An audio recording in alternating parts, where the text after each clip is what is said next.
Welcome to Honoring the Honorable, a podcast of Seven Oaks Classical School where I, your host, Dr. Shipp, interview members of our school community. Join us as we talk about the work we do with those who do it. The contributions vary, but each is worthy of honor. Welcome, listeners, to the 2025-2026 school year. This is the inaugural podcast episode, and I here with my guest, Dr. Shipp and Mrs. Shipp. Go ahead and say hello to our listeners. Hello, Mr. Battaglia and listeners. Hello. It's good to be with you. Yeah, so they have, of course, with Dr. Shipp as a guest, have allowed me to be the host to this particular podcast. If you've not noticed already, we are in our 10th year. And so we thought, well, why don't we have an episode kind of getting a window into where it all began? This is what this episode will be. We want to hear it. We want to know a little bit behind the scenes of what it was like in the beginning years of the school to get to where we are now, celebrating our 10-year anniversary. I wonder if you guys could just begin telling us, where it all started. How did you even get to a point of where you're thinking we want to move our family to Ellisville, Indiana? Oh boy, I'm not sure exactly how to start. A lot of my early teaching was on the private school world. I had been working in Texas while I worked through my doctoral program at a classical Christian school. And the further I got along in my program, I was trying to decide, are we heading toward the university? Are we heading toward K-12 education? I think the longer I spent in K-12, the more it kind of opened my eyes to what a meaningful experience it could be, what kind of camaraderie could exist among the faculty. And in fact, a lot of the things that I think I had hoped for in the university, I realized could be present to a high degree, maybe even in some cases in a greater degree at a good K-12 school. Another fact of life during our Texas years was, it was grad school that took us down there. We never intended to settle in Texas long term. All of our family was a long way away. Mine was more in Tennessee. Sarah's was in Indiana, and then our own family was growing, and so. We had kind of two things happening in tandem. We were thinking more and more seriously about K-12 education and then as a long-term career choice. And then we were also thinking more and more how nice it would be to kind of settle down closer to one side of the family or the other. And we were thinking Indiana would be a place we'd really like to be. And then now, the schools I had been working with, the classical model schools with this company, had this affiliation with Hillsdale College's Barney Charter School Initiative. This kind of program based out of Hillsdale that was trying to work with local founding groups around the country, where you had a local pocket of citizens who were interested in bringing a classical school to their town. Yeah. And so they had been working with this group in southern Indiana. In the Bloomington area. And so they made introductions once this kind of Indianapolis school fell through. And that's really what kicked off a conversation that kind of led us to consider a different plan in Indiana. It wasn't the one that had been on our radar, but once it was on our radar, it became very interesting. So it became a situation where it was like, we thought we were going to make our way to Indiana. We hadn't quite gone yet. We discovered, oh no, we're not going to make our way to Indiana, but then somehow this guy knew a guy, and all of a sudden Dr. Shipp's name was coming back in the equation for another school that was possible in the state of Indiana. I think the charter school movement certainly has grown in 10 years, but it's still small, smaller one, and certainly was an intimate network. And did any of you during this time think like, oh, wait a second, can we really trust this charter school movement? Or did you kind of think that, like, no, this would pan out? I think it felt like two different. Sure. It went from, in Texas, we were working within an organization, and then we started to, as we learned more about what was happening in Bloomington and Ellisville, that was just a different model. It was still charter, but it was now a community initiative, a community movement, which is exciting because you had local people who really wanted it. It wasn't something that was coming in from the outside. So there's certainly a comfort to being part of a charter school organization that runs whatever it was, 70 plus schools in multiple states. There's just kind of a starting point in terms of resources that the company could bring to bear. And this was not that. Sure. And so I don't think we never doubted the goodness of the work. The real question with the Seven Oaks was going to be, just how viable was it? Yeah, this is good. The board was proven in terms of their commitment to the project. They'd been working at this for years by the time I became aware of their project, trying to get charter approval. But when I started my conversation with them and initially interviewed with them, they still did not. It's not like they had an approved charter application in hand. Yeah. And nor did they have a building. And so... Yeah, so I wonder if you could talk about that a little bit more, and even just kind of like, when was the first contact with... So we're talking about charter school in the sense of the local people, the Southern Indiana, right? So I imagine the board reaches out to you, you go through an interview process. You're not in Indiana at this point. And I wonder if you could share a little bit with our listeners. What did that process look like? Especially, I'm interested in terms of you laying the format here, Dr. Shipp, but I'm interested also in your perspective, Sarah, of like, so wait, you're telling me you have an interview with a board we don't even know about in Southern Indiana. Yeah. And this is, as part of my due diligence, I made a trip up. Okay. I think my initial visit, though, you were not part of, Sarah. No. I'm trying to remember the details of that, but I came and had an experience I think a lot of people have, which is, initially I drove right by the building without realizing I was driving by the building, because it sits back. Sure. And, kind of the angle of vision, you can only just catch that glimpse of the gym only. Right. And then I kind of figured out where it was, and I ended up kind of circling the building as best I could, and kind of had that dawning experience that a lot of people had, like, oh, this is a big building. Right. Well, in that time too, prospect. And at that point, it was just the building was a maybe. Yeah. So it was very different than what I thought I was heading to, but in some ways there were things that were much more appealing about this. I grew up in a small town. I really liked the idea of being in a smaller town with where you can be in town easily, but feel like you can be out in the countryside easily. And I really that resonated with me. And then, like Sarah alluded to, just there's a real appeal to being with an independent organization as well. It may not have all the resources, but it also has a kind of, I don't know, there's just, it's very personal and it's very human, and you can be adaptive and nimble, and you just don't have some of that kind of corporate bureaucratic overhead that you have to navigate. And that was very attractive. But it was, look, I mean, we got to call a spade a spade. The building looked rough that they were looking at. It was not in great shape. Yeah. It was kind of technically still inhabited, but barely habitable. Sure. And most of the shops that had been in there had moved out, so it was largely sitting vacant.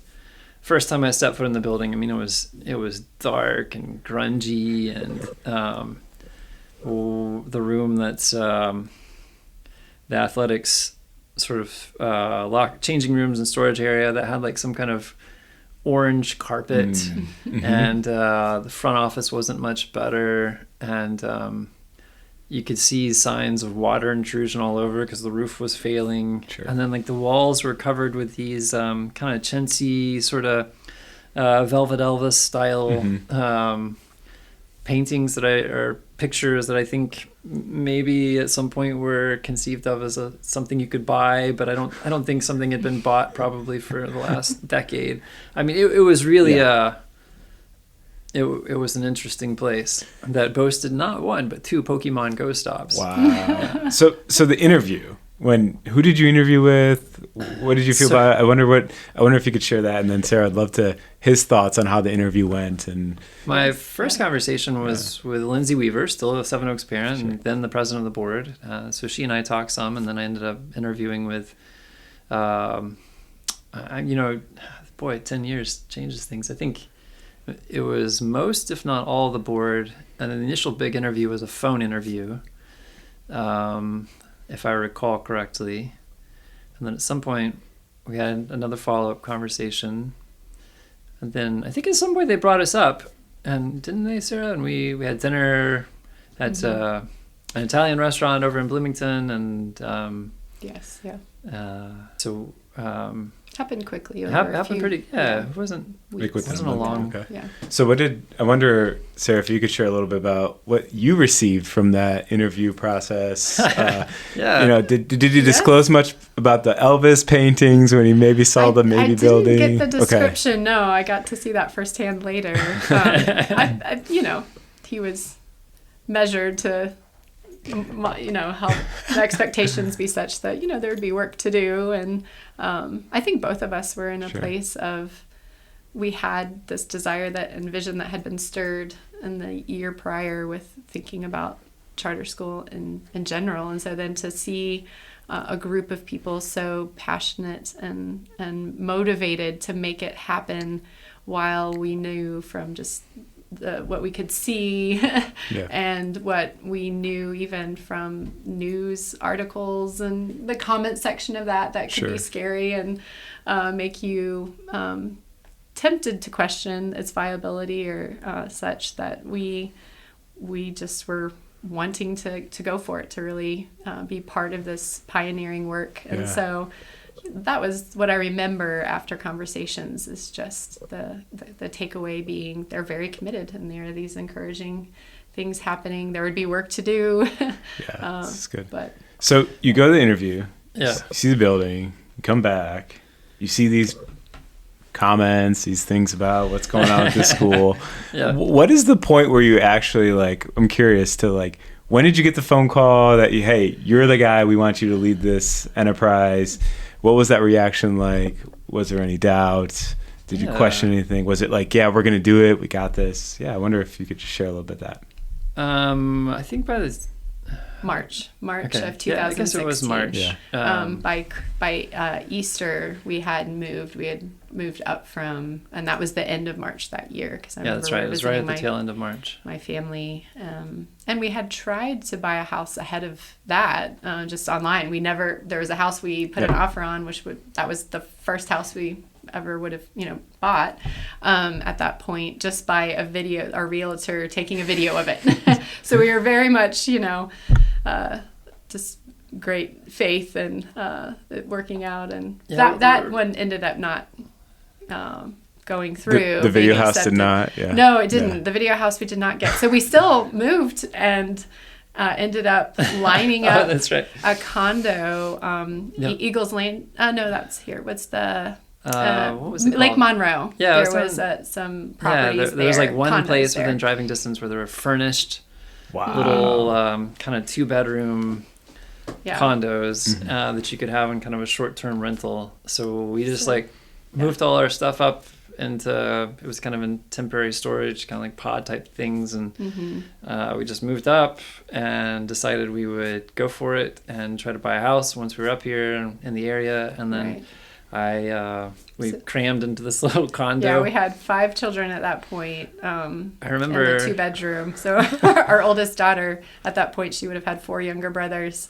That was not a high point in her life. So they shared living in this teeny welcome bedroom. Welcome to Indiana. The baby was in a walk-in closet off of our bedroom, and Oliver at the time. And then I remember this place wasn't really designed with a lot of young children in mind. So in the complex, they had a central, there's a putting green or golf course or something, and I had to explain to the children, okay, this is a playground, but it's a playground for adults, not for you, which they were having a hard time wrapping their heads around.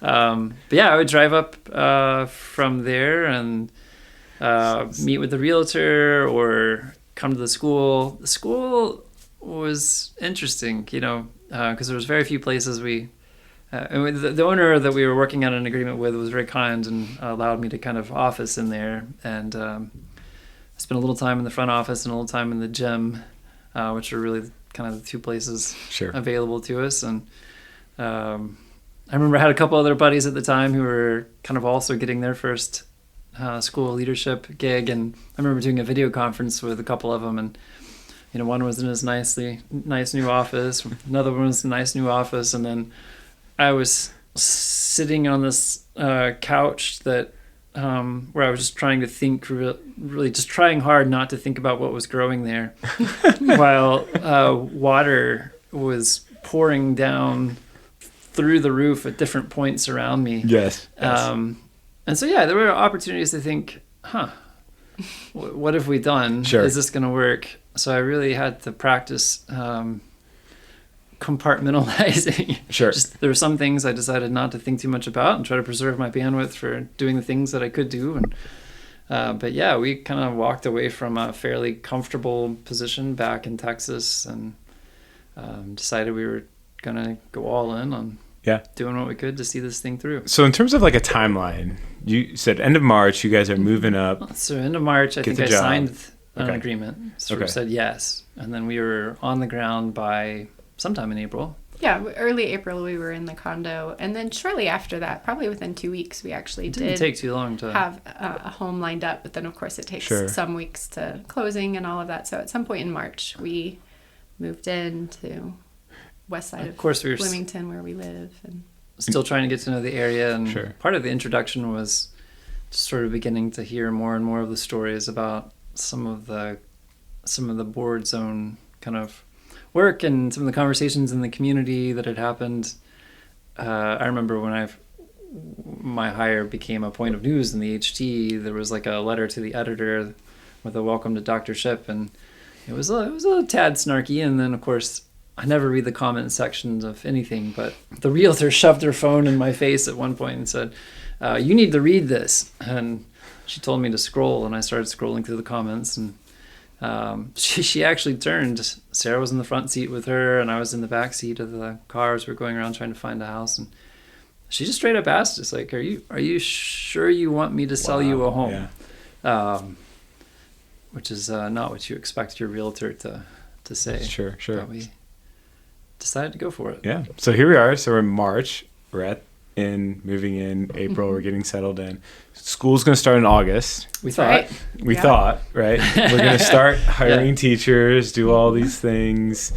Curious for our listeners, what sort of roadblocks were along the way for getting from April to August in terms of getting the school up and running? I don't think I could list them, because I think in kindness to me, maybe also himself, he didn't always lay them all out. That would have been, there was enough on the table that was uncertain and a little scary that we were just kind of focusing on the next good thing to do. But you could list many. Go ahead. The big items on the checklist were secure the building. Sure. So we had to arrange that first. There was a short-lived state loan program designed for startup charter schools. And one of the hang-ups was that was not being processed on the timeline that we expected. Mm-hmm. So we needed a loan to come through. We needed that same loan program and then one other loan.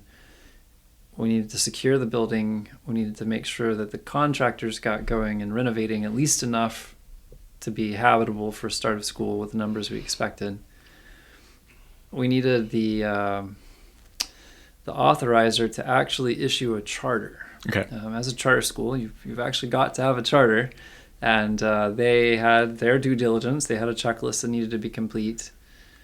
We had to hire faculty and staff, and then all the rest, right? Yeah. We needed to make sure we had the necessaries to begin, desks and chairs and books and these things. And so a big stress point was the loan actually coming through when it did with the state loan program, and then what that meant for the timeline for renovations, and then what that meant for the possible opening date. Even as late as the loan was finally approved, it was a tight window, but there was some hope that maybe, just maybe, we could open on our intended timeline. And unfortunately, it became clear as the initial training with new faculty was beginning that this was not going to work until finally, I think it was within a day or two after the faculty assembled. The original faculty had assembled for its first ever in-service, which was going to be a particularly robust in-service, 3 weeks together, as we kind of got this thing going with people who had not lived this approach to education. And even at that point, one of the first tasks was to tell them, we are we are not going to meet our timeline. Yeah. It has become clear. I'm only just learning this with confidence myself. And so, this was one of those moments where you have to turn to the faculty, and all you can do is say, look, I realize this is not what you thought you were signing up for. I will understand if you bow out. But if you stay, we have families now who've enrolled with parents thinking they have a place for their child to be in a few weeks' time. We have one section of the building that we're not planning to use for classrooms, but that we'll have the ability to operate in. We'll have to run some makeshift camps until school can actually start in the intended part of the building. And then what that's going to mean is that we're going to run whatever our overrun is in terms of when we start. We're then going to have to take that out of the first summer, so that if you continue to teach with us, your first summer will be short, so that we can get back on schedule. Yeah. And of course, the other piece of the puzzle is we needed families to take a risk on Seven Oaks. And you've got to imagine, right? You've got no school that you can give a tour to. You've got no classrooms you can visit. You can't watch teachers teach. We had a beautiful idea, but not a lot on the ground to show, except a building that was... Well, we couldn't even show the building because it was it was being renovated. It was a construction zone. And so... that also meant that enrollment was going to prove lower than expected, and so there was a lot of challenge, a lot of opportunities for things to not work out, and there was a whole nother kind of layer on this. That inaugural faculty began to teach us what kind of people would be attracted to a mission like this. Everybody stayed. Nobody bowed out. And almost everybody ended up helping with those camps, even with that clear understanding of what it would mean. So that was really beautiful.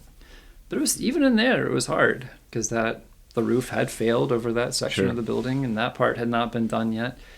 And so we had one of the rainiest July, August periods, I think, on record in this area. And for much of that, in service and into camps, the task was to just try to keep as much water as possible from getting through to the lower floor where we were spending time. And I wish I had more pictures now. It was a trip. Yeah. We had these plastic sheets funneling water into kiddie pools, and we had a sump pump that was pushing water out a window, out of the building. We would supplement that by shop vacuuming water out of the kiddie pools to then get out the window. And so one of the other board members, particularly Matt Wolf and I, we'd have nights where we'd just sort of tag team through the night and take shifts, making sure we were getting as much water out as possible, adjusting plastic sheeting, making sure continuing to man the shop vacs, and we just even then we had mixed success. But we stuck to it, and then finally, I guess I'm really in storytelling mode now. Finally, we were able to. The last coat of wax went on, I think, the Saturday before Labor Day, and then I think we were told it was dry enough. It'd be dry enough come Sunday afternoon. And so we put out this all call to our parent community saying, hey, if you want to help us, we'll be out Sunday afternoon. We'll set up the school. Everything we had at that point was just piled in a mass in the gym. And it really was kind of, it was kind of this mountain of stuff. And some of it was old stuff that we thought was still salvageable that had just been in the building. And some of it was new stuff. And some of it was donated stuff. And, this was another one of those moments that taught us that this really was an act of the community, because the school, parents, board members, grandparents, we had all these people who turned out kind of en masse, to the point where we had the schoolroom set up almost entirely by the time we left that Sunday night.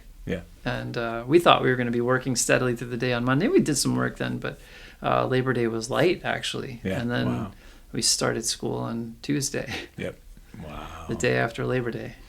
Wow. That's pretty impressive in terms of just the perseverance and seeing it through and keeping it going and the vision. So even now, one of the traditions of the school is we always invite the board out to greet students on day one. And I really think that this tradition came to life because that inaugural board, those founding board members, had gone through so much over 3-4 years to get to that point that it was unthinkable that they would not be there to welcome students when the doors finally opened. Yeah, that's good. Well, I'll get you guys out on this one. Two-part question here. I'd love for you to pull it to our listeners. One is, did you ever have any doubt that the school would make it to its 10th year? And then if you could do it all over again, start from day one, coming out, making the trip, would you change anything, and why or why not? Okay. So did you think it would make it to 10 years? And then, would you change anything? I don't think I ever thought 10 years out. I don't think we had that luxury at first. I was just thinking, day to day and week to week, and then this year to the next year. And I mean, if we were really going to go into story time one year to the next, there's so many chapters to this story with COVID and so many things and twists and turns. But I think Mrs. Shipp is making a pitch for a part two. There are a lot of stories. But I think, would I do it any differently? I wouldn't, because it was so formative and so exciting and stretching in a good way. These challenges shaped who we became, who our family became, and shaped our community in some really beautiful ways. And so it's just such a part of our DNA as a school to face challenges and to invest in working through those. And but also such a part of our own family story. And this two really do mirror. But it was just so beautiful to see that playing out, because I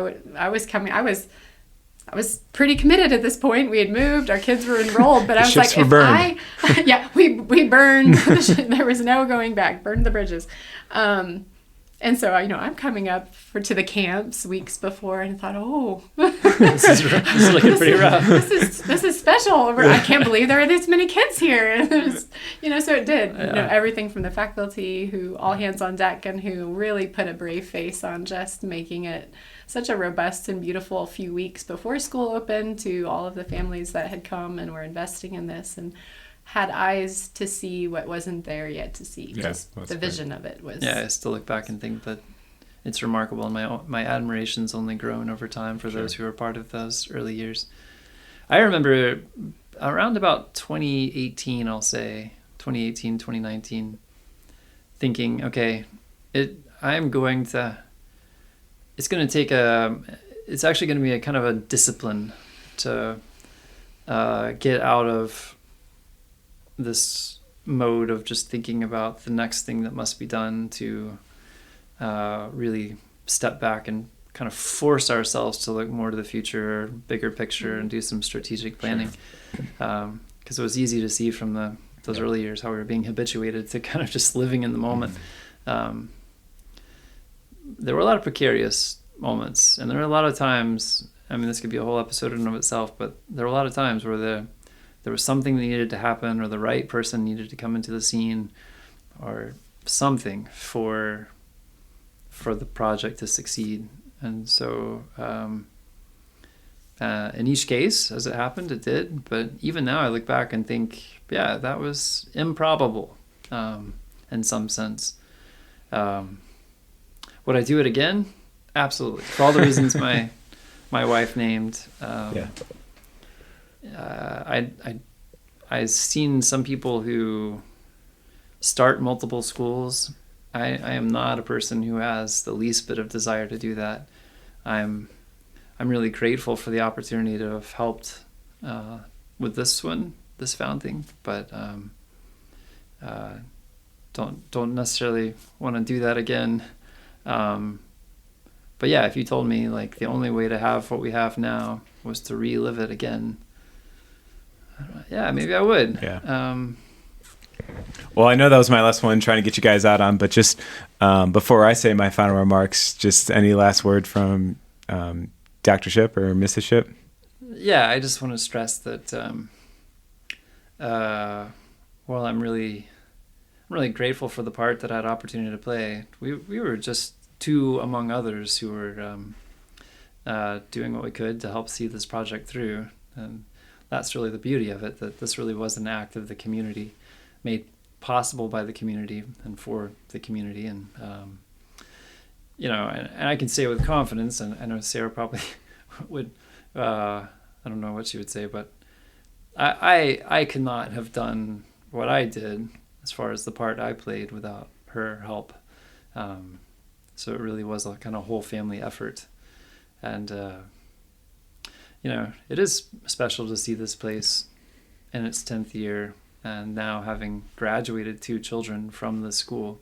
I think this is exactly what I hoped it would be, is the place I want to raise my kids. Okay. Yeah. Well, in the spirit of the 10-year anniversary virtues, one in particular being gratitude, thank you both for your time, but also thank you for the perseverance, the commitment, the seeing a vision through, I'm sure the things that are unseen, right? The countless hours of just constant working, and of course, Sarah running things at the home, and you, Dr. Shipp, being here at the school. Yeah. On behalf of just everyone, faculty and staff, and in the community, thank you for the work that you guys are doing and continue to and have done. So in a very Dr. Shipp fashion, I'll sign us off here. Listeners, thank you for tuning in. We'll see you next time. Same bad time, same bad channel. Thank you for listening to Honoring the Honorable, a Seven Oaks podcast.